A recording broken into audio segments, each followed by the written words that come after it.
One of the most important and valuable skills you can cultivate is the ability to let go of what you can't control.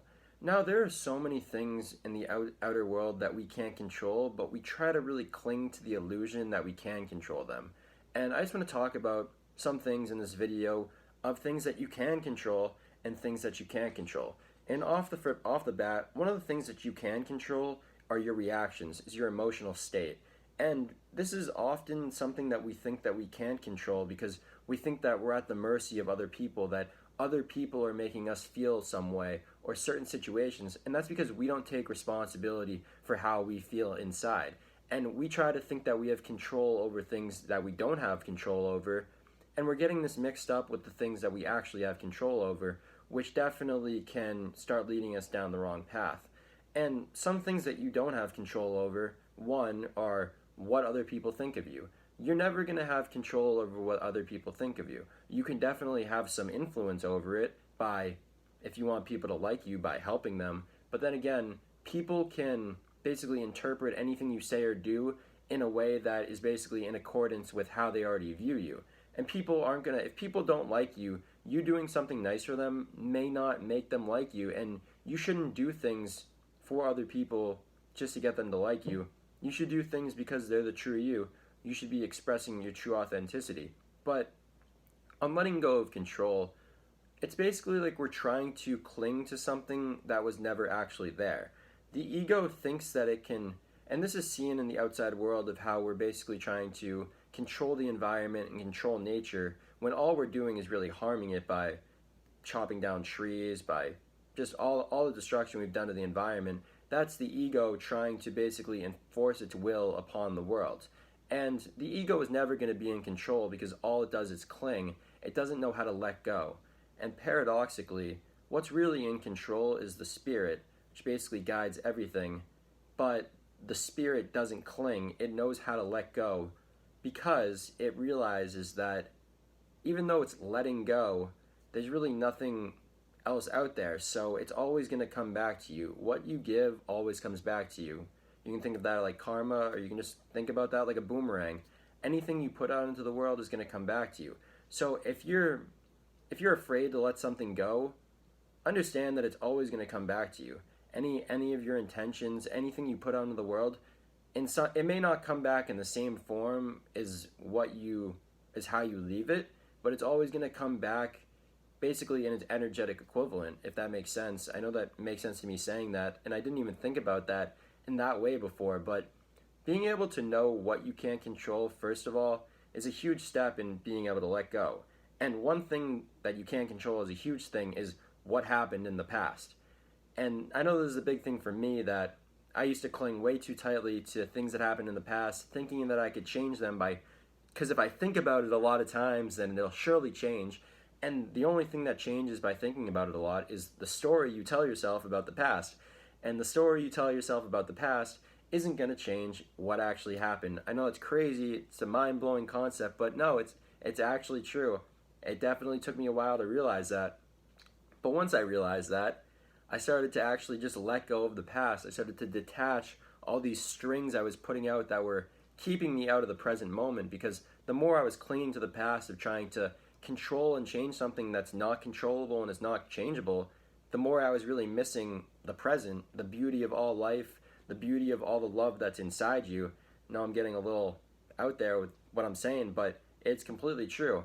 And on the other spectrum, you can't control your thoughts about the future. You can basically, what you can do to have a positive future is to work right now on whatever you want, whether it's meditating. If you want to have inner peace in the future, what you need to do now is practice having that peace right now by either meditating, doing something you love, really anything. But you're not going to change the future, have a great future, by just worrying about it and thinking all these thoughts about the future. You can't control something that's going to happen 50 years from today. All you can control is what you're doing right here and now. And one thing that you can control is your reactions to anything that happens outside you. And we're often very reactive to the outside world. I know that I was far more reactive when I never meditated. I was always basically kind of like a ticking time bomb. That's a good way. Or like one of those things that's wound up, wound up, wound up, and it's just waiting for that one little spark to let go. I don't know what that's called. I should definitely look that up after. But if you're always at the mercy of the outside world, if you're letting everything else determine how you're acting, you're not in control of the only thing that you can be in control of, which is your mental well-being, your mental health, your state of mind. And your state of mind can be divine, your state of mind can be a heavenly resort, or your state of mind can literally be a living hell. And trust me, I've been there on both sides. I think that you definitely want to be the heavenly resort, but understand that kind of the default that society, if you let society program you, it's going to be on the darker side, because a lot of things in the world are very dark at the moment. They could get lighter, but it takes true effort, just consistency, patience, to really cultivate your mental garden, to really turn it into Eden, to plant seeds of love and peace, water them with, nourish them with emotions that are always inside you. The love that you're seeking outside you is always inside you, but you think that you can get love from somebody else and that'll make you feel love inside. But understand that you can't control anybody else. You can't control what they think of you. You can't force somebody to love you. The only thing that you can control is the love that you give yourself and the love that you feel for yourself. I know that might sound cliche. Maybe I talk in a lot of cliches, but I only say that because it's something that I truly believe to be true, because I've experienced it myself. I always used to chase around trying to basically force other people to love me when I realized that I was being inauthentic. I wasn't being my true self. And this is kind of what it is. It's basically like, instead of chasing after people, chasing after things and clinging to them, that basically implies that they're running away from you, and they're always going to be running away from you when you're chasing after them. They're always going to be wanting to leave you if you cling on them with such a tight grip.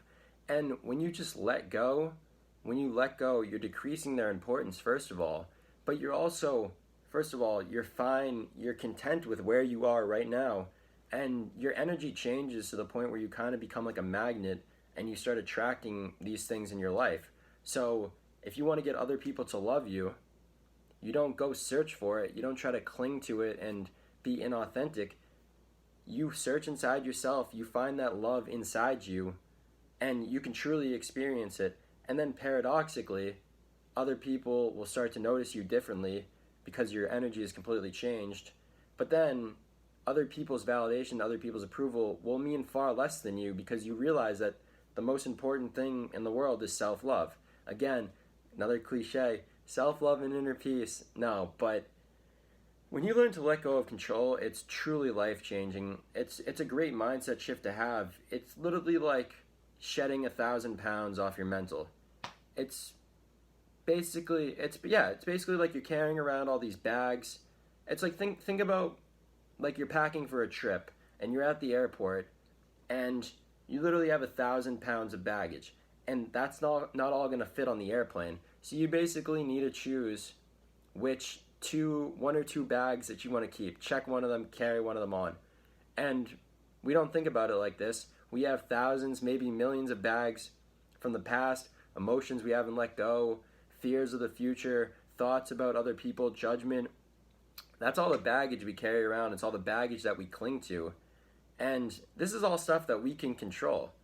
We choose to carry around this stuff with us, all this baggage, knowing that it weighs us down, because we get a sense of self from it, which is very twisted and backwards. But when you know this, when you know that you can simply just let it go and your life is going to move on, and you'll actually paradoxically feel even better, more loving about yourself, more happy, like just in life in general, it's truly life-changing. So yeah, when those people on the boarding tell you that you got to get rid of some of those bags to hop aboard the flight, you better believe them. You don't want to make other people wait. You don't want to be that guy. No, but seriously, let go of what you can't control. Letting go, let your energy flow to where it needs to go. Thank you for watching this video. My name is R.E. If you enjoyed this video, please give me the like button or give me the thumbs up. Hit the like button. And subscribe down below if you haven't yet. I'm going to be making more videos like this, personal development, psychology and spirituality. Peace and love. Have a great day.